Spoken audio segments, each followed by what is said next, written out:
And for Trump's Cuba policy, joining us in the city of New York, we have Ted Henken, who is a professor in the Department of African American and Latino Studies at the Baruch College, and also he's the former president of the Association for the Study of the Cuban Economy.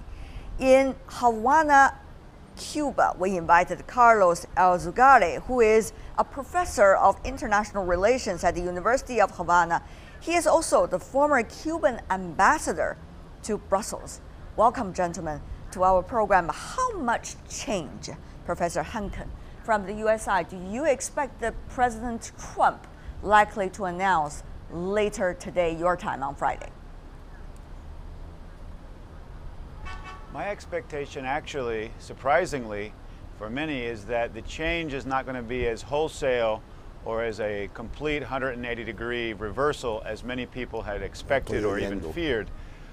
I think Obama managed to get enough people to support, invested in his policy, to defend his policy in the business world and otherwise, so that I think that the framework of embassies, diplomatic relations, and actually a lot of the commercial flights, the Cuban-American free travel to Cuba is going to remain. Even cruise ships will remain. What I expect he'll do, and what the news reports have shown, is that he's going to try to hit the military holdings within the economy, especially in the tourism sector, and also restrict the travel of Americans who are not of Cuban descent from doing any tourism in Cuba. But you know very well, Professor Henken, I mean, when it comes to so-called the military-backed companies from Cuba, this is a very vague idea.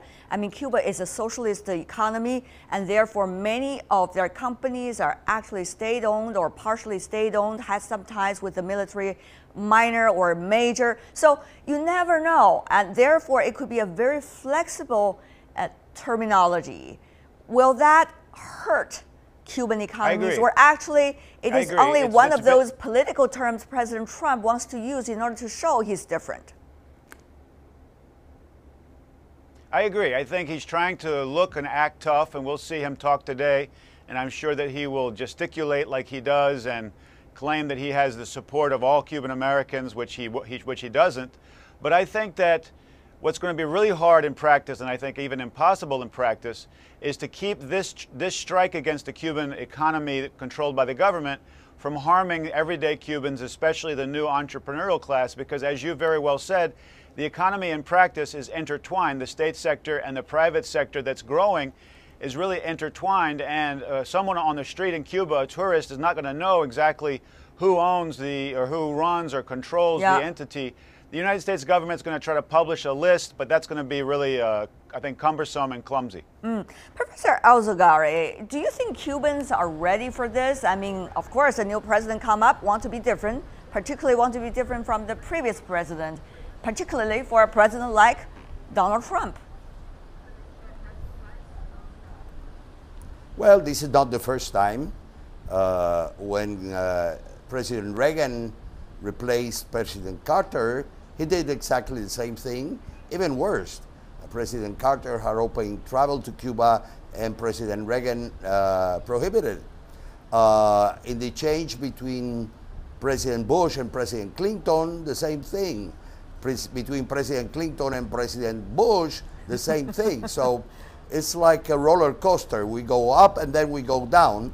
So we are ready, and we knew that Mr. Trump's rhetoric on Cuba changed very substantially from the period when he was running for the nomination of the Republican Party to now, to when he was running for president. The paradoxical thing is that when he was running for the nomination, Rubio was the hardliner, and he beat Rubio in Florida.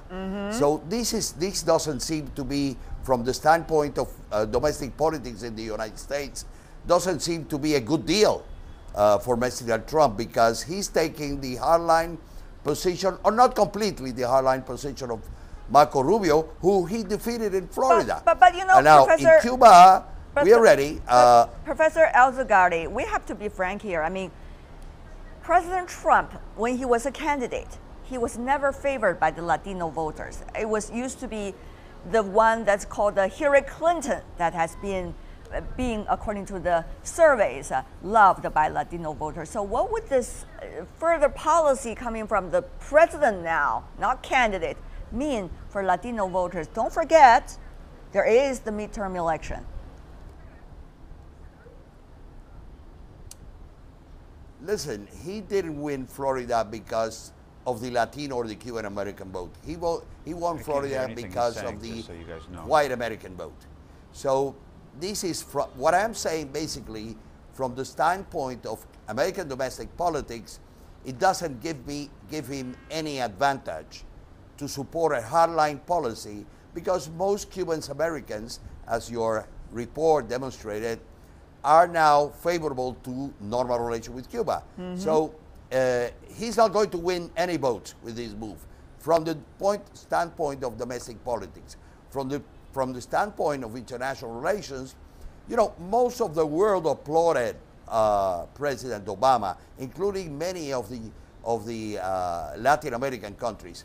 Now, many of the Latin American countries are not going to like this move. So we are back, but we are not so much back because diplomatic relations are going to stay. All right.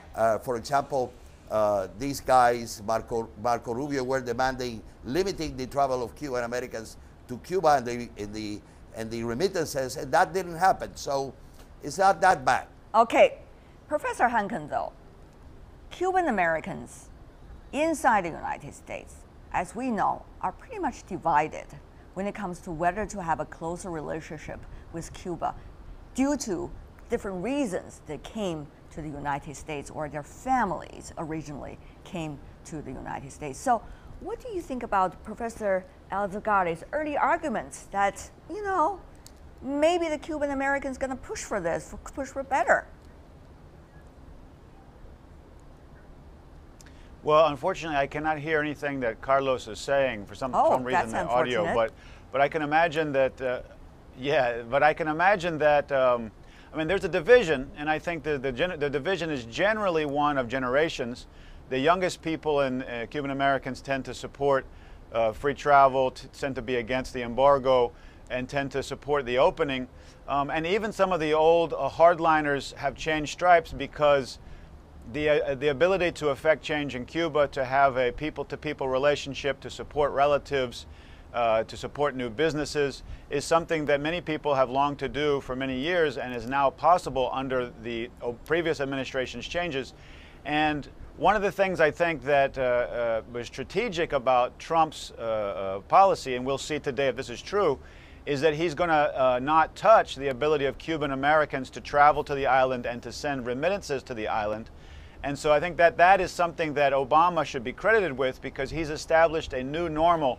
Don't mess with Cuban American right to travel to Cuba. Right. Don't mess with their ability to send money to support their relatives. And I think that that's an important change from the past. But you know, Professor Henken, I mean, even about the President Obama, the previous administration, they promised a lot in their policy papers, but eventually the implementation of all of them have been, as some argue, not necessarily satisfying. What do you make of the result of the Obama policy so far? Well, I think depending on what measure you use to judge it. I mean, the Obama administration never claimed that they would affect. I think it was wildly successful based on the measure that they went out and they set out to establish. They never claimed that they were going to change Cuba overnight.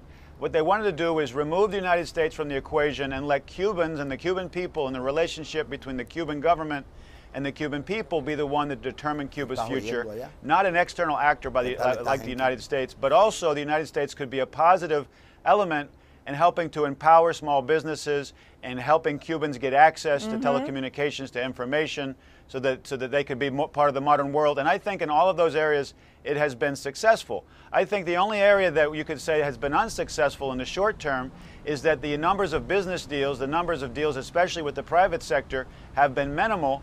And so that is in some ways, the thing that is being used by Trump to justify his changes, because some of the deals have been made directly with the Cuban government and even the military holdings in the tourism sector. And so that's the vulnerable point that I think that Trump is going to take advantage of today. But you know, Professor Alzugaray, I mean, some of the most important barometers to measure the previous administration's policies and its implementations is about how much really business interactions really happen and how much sanctions have been lifted against Cuba as a result of commonly agreed policies between the United States and Cuba. What do you think about the previous administration's policies, particularly implementations?